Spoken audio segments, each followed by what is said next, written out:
না দেখো সামনে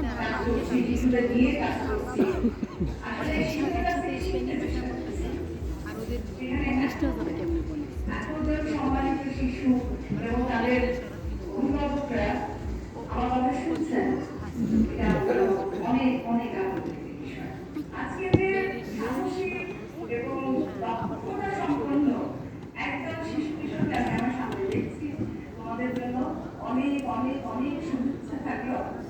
তোমরা একটা কথা সবসময় মনে রেখো, এই যে আজকে এই সুযোগটা পেয়েছো, তোমার পরিবার, তোমার বাবা